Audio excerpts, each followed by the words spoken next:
Welcome to Family History Mysteries, a podcast that tells the stories uncovered through family history research, the unexpected stories of everyday people.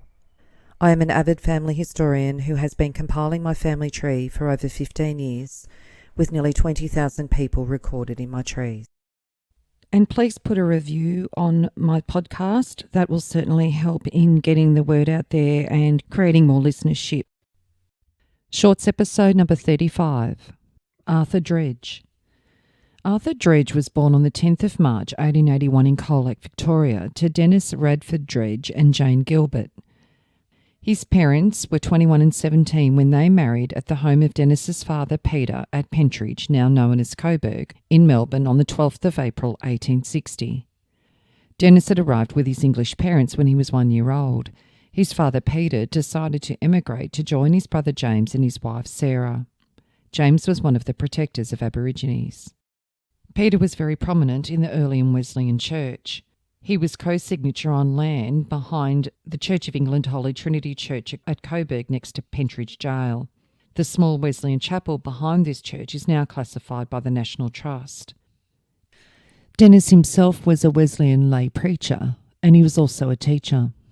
He was a master at Tullamarine School in April 1860, then a master at Mansfield in August 1861 to December 1862. He then became head teacher at Dunkeld on the 16th of November 1864 until June 1865 when he moved on to Drysdale. He then became a head teacher at Newtown in Geelong in November 1866 and then a head teacher at Colac from January 1875 to October 1882. They then went to Freeling, South Australia, where he was a head teacher, and they then returned to Melbourne and lived in Preston, and he was a shire secretary. Dennis Dredge's name is in gold on a foundation stone of the Preston Town Hall, and outside the Town Hall is a large war memorial with the surname Dredge featured. Dennis contested local elections, but he lost both. He firstly applied for the local election at Colac and then at Preston. However, at Colac he was charged with defamation of a local councillor, and the courts found him guilty, and he was awarded damages against him of 1 farthing. Dennis was very well thought of. He retired as a shire secretary and was given a handsome address scroll and a dinner by the local dignitaries. In various records and on his death certificate, he's listed as a gentleman. Dennis had diabetes and had to resign from his teaching profession as a result. He took a sea voyage to New Zealand to help restore his health. Arthur's mother, Jane Gilbert, was the daughter of Job Gilbert and Eliza Parker. They lived at South Newton in Staplefield, Wiltshire, and she was born on the 2nd of May 1843 at Richmond, Victoria. Jane was sometimes employed as a sewing teacher at the same schools her husband was teaching at. Arthur was the 12th out of the 17 children that Jane and Dennis had. The first mention of him is on the 4th of February 1892 in the Mercury and Weekly Courier of Victoria.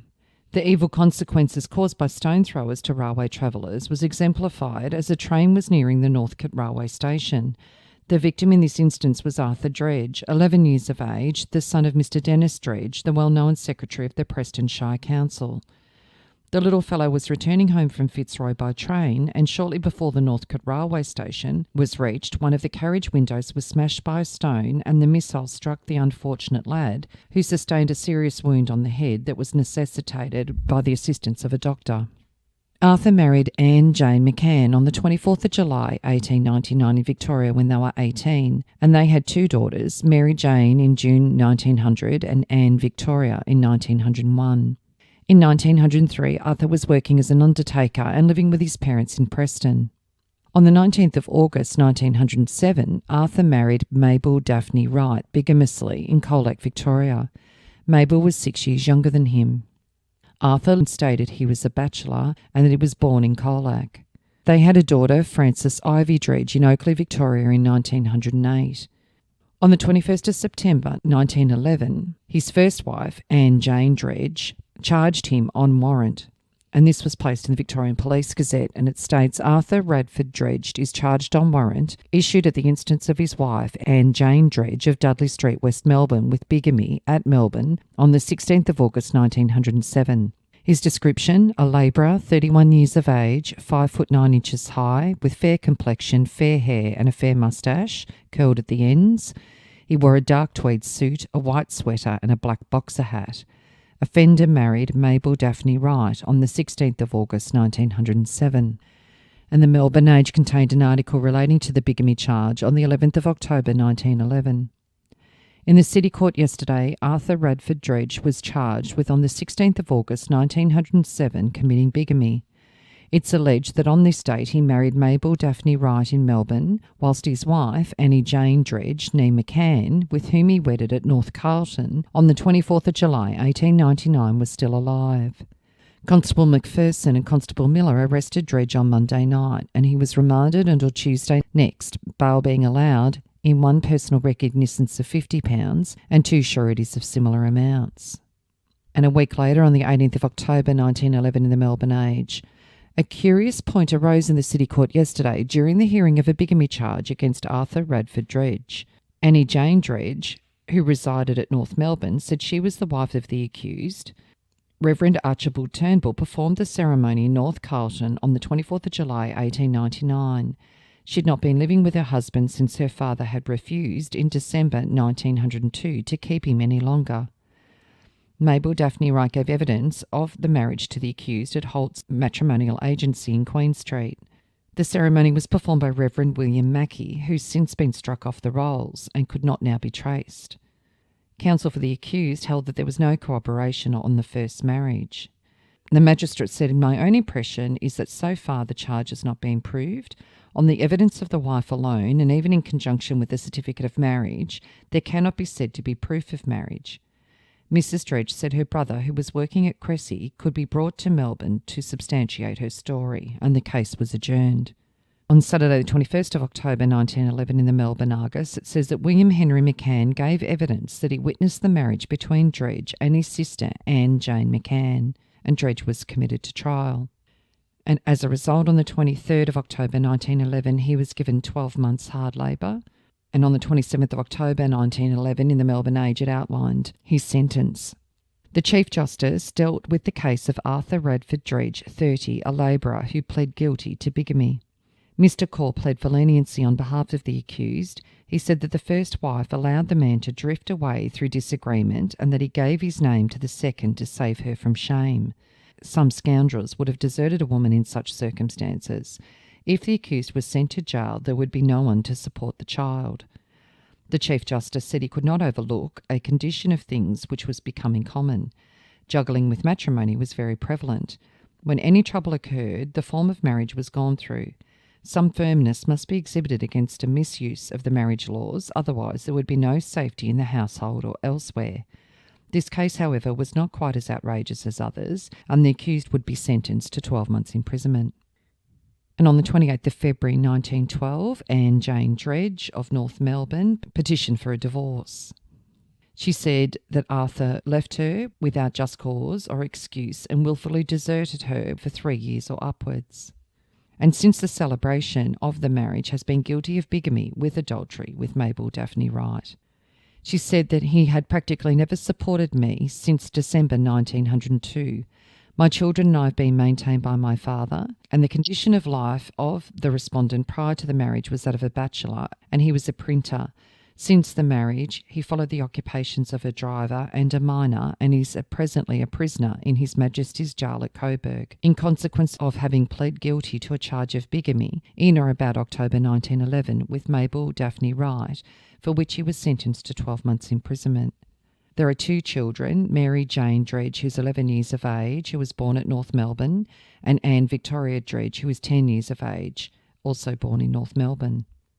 Immediately after the marriage, we lived with our respective parents until March or April 1900, when we went to live at my father's place in North Melbourne for 2 years and where my 2 children were born. We then moved into Munster Terrace, North Melbourne in March 1902, where we lived for 7 or 8 months. The respondent deserted me and cohabitation finally ceased. The respondent did not give me any money and was in the habit of borrowing money from people in the neighbourhood, in consequence of which I remonstrated with him, particularly for borrowing the sum of 7 shillings from Mrs. Hartshaw, a greengrocer. A quarrel took place between us because I refused to speak to him in the presence of Mrs. McCann and Mrs. Preston when we met. I was angry with the respondent for having borrowed the money from Mrs. Hartshaw. After leaving these two people, the respondent said that if I showed him up like that again, he'd hit me over the bloody head. I then left him and went into a shop in North Melbourne, and when I came out, the respondent was gone. That night we quarrelled for some time in our home, and the next morning he packed up his things and left the house. I didn't attach much importance to this at the time, as the respondent had on previous occasions been away from home for different periods. When a month elapsed, I realised the respondent had left me for good. I did not take any proceedings against the respondent for maintenance because I knew from past experience it was useless to expect anything from him. He never had any means when he was living with me, and on one occasion he said he'd have to go to jail if I obtained a maintenance order against him, and that it would be a slur on the children if he went to jail, which I believed. I have spoken to the respondent 3 times since he deserted me. The first time was on the 17th of March 1908 in Burke Street, Melbourne, when I asked him if he was going to keep the children, and he replied no, and said he was only working a couple of days for King, the undertaker. The second occasion was in April 1909. I'd sent him a letter about his maintaining the children. He came and had a conversation. He gave the children 9p for lollies and said he could not keep himself, let alone the children. The third time was on the 18th of September 1911 at Yarraville. I asked him to maintain the children, and he said, "You've maintained the children so long, are you tired of it?" He said, "I cannot keep them because I can't keep myself. I'm here today and away tomorrow." I said, "What are you working at?" He said, "Oh, anywhere. I may be working today and not tomorrow." The respondent asked me if I was going home, and I said yes. We walked to the Yarraville station, and when the train arrived, he opened the door and I stepped in. The respondent pretended to follow, but as the train started, he stepped back onto the platform saying, "I am not going with you." The same night I received certain information from one of my brothers, in consequence of which I had a search made and discovered the respondent had been married to Mabel Wright for 4 years, who had a child by him. I believe that he became acquainted with Mabel Wright when he went to board at the residence of the mother of Mabel Wright. I've instituted these proceedings as soon as I was in a position to do so. On the 29th of February 1912, Arthur Dredge was served the divorce papers. And in the Melbourne Herald, it announced on the 14th of May 1912 that Anne Jane Dredge, 31 years of age, housekeeper, petitioned for a divorce from Arthur Radford Dredge, 31 years, a minor, on the ground of desertion and repeated acts of misconduct. There was no appearance for the respondent, and a decree nisi was granted, with the costs against the respondent and the petitioner to have custody of the children. Arthur Dredge was released from prison on the 7th of September 1912. On the 25th of July 1914, he married Edith Caroline Gadstone at North Carlton. Edith was only 17 and Arthur 33, and they had 6 children together. On the 20th of May 1916, in the Brighton Southern Cross in Victoria, it states that on the battlefield at Flanders was armourer Corporal Arthur Dredge, who claims to be the first Australian wounded in the war. Corporal Dredge is a native of South Melbourne, and after touring the world, enlisted in the British Army, being called up on the declaration of the war. Corporal Dredge was wounded on the 25th of January and is now on home defence duty at the Seymour camp. Arthur enlisted in the military on the 22nd of January 1917 in the Machine Gun Company No. 10, 9th Reinforcement of the AIF as a private. On the 11th of May 1917, he sailed from Melbourne on the HMAT A11 Ascanius. He returned on the 24th of July 1919 and obtained a position as an undertaker at Niebuhr & Sons Furniture Store and Undertakers in Castlemaine, and Arthur died on the 10th of October 1960 in Castlemaine, Victoria. He was 79 and the occupation at the time of his death was the funeral director. In the Castlemaine Mail on the 20th of October 1960, it announced his death with a heading saying, "Community mourns loss of well-loved citizen." After an illness during many years, Mr. Arthur R. Dredge died on the 10th of October. He was born in Colac, the son of Dennis and Jane Dredge, and is survived by his wife, formerly Edith Gadstone, and 2 sons, Arthur and Theo, and daughters Eva, Mrs. F. Lebwidge of Berrywillock, Joy, Mrs. L. Satori of Colgoa, Loris, Mrs. W. Davies of Walmer, and Leslie, Mrs. G. Morrison of McMillan's. The late Mr. Dredge had resided in the town for more than 40 years and was associated with Niebuhr & Company for 20 years and later C. Flower & Sons before retirement and with the Theatre Royal for a long period.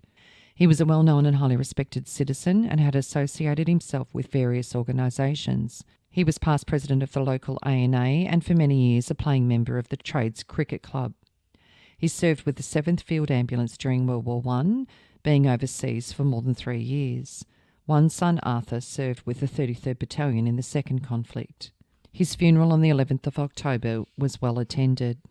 Digger Williamson represented the local branch and read the RSL ritual. The last post in Reveille was sounded by digger Arthur Grigg of the Foundry Band. To honour the passing of another First World War digger, the Memorial Hall flag was in half-mast. The bearers of the flag-draped casket at the parlours and cemetery were his sons, Arthur and Theo, and sons-in-law. So a little on his wives and the children by these wives. Firstly, Anne McCann. It seems that Anne had a daughter, Alice Ivy Dredge, in Coburg, Victoria in 1908. The father is listed as unknown. She died at 18 days old and the death was registered in 1909. After Anne divorced, she married Matthew Pellegrew Gardner on the 15th of June 1916 in Collingwood. They had a daughter, Rosamond May, in May 1917, and Anne died on the 9th of December 1949 in Heidelberg at the age of 69. Arthur and Anne's first daughter was Anne Jane, who was born on the 7th of June 1900 in Melbourne. In 1922, she is listed as living in Peel Street, North Melbourne, and was a factory hand. She married Albert William Green in 1935 when she was 35, and they had no children, and she died on the 8th of October 1990 in Melbourne, aged 90. Their second daughter, Anne Victoria Dredge, was born in Hotham West in 1901, and she died on the 16th of September 1915 in Hotham West, aged only 14. Her death notice was in the Melbourne Age on the 17th of September 1915. Anne Victoria Dredge, the dearly beloved daughter of Anne Jane and sister of Mary Dredge, aged 14 years and 8 days. Mabel Daphne Wright. She was born on the 2nd of October 1887 in Armidale, Victoria, and after her marriage was annulled, she married William Harlow Trumbull Golding in 1913. In 1919, they were living in Oakley and she was working as an iron machinist. She died on the 28th of April 1947 in Oakley at the age of 59. The daughter they had together was Frances Ivy Dredge. She was born in 1908 in Oakley. She married Joseph Power Deacon in 1932 in Victoria when she was 24. She used her stepfather's surname, Golding, when she married. Joseph was a policeman. Frances died at the age of 68 on the 25th of July 1976 in St Kilda. Arthur's third wife, Edith Gadstone, remained married to Arthur for the rest of their lives, and she died in Castlemaine, Victoria on the 24th of May 1977 at the age of 80. Their children, the firstborn was Eva Nellie Edith Dredge, who was born on the 19th of November 1914 in North Carlton, Victoria. She married Francis John Ledwich on the 25th of April 1940, and they farmed at Berrywillock near Sea Lake. They had 2 children, and she died at Sea Lake on the 23rd of January 2004 at the age of 89. Their second child was Arthur Radford Dredge Jr., who was born on the 26th of August 1917 in Northcote, Victoria. He enlisted in World War II, enlisted in Castlemaine on the 19th of August 1940, and at that point he said that he was single and was a minor.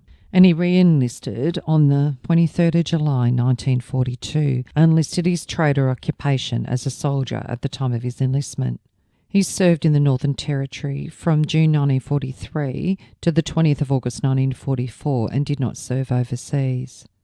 At the time of his discharge on the 25th of October 1945, it stated his home address was at Welchman Reef via Newstead, Victoria, and that he was married with a child.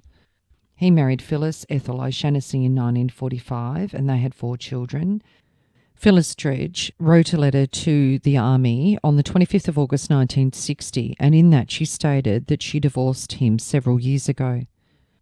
He must have remarried, as in his Army records there is reference to his widow, and she's listed as Gloria Lucy Dredge of Doveton, Victoria, and that was dated the 16th of March 1987. He died on the 9th of February 1987 in Victoria, aged 69.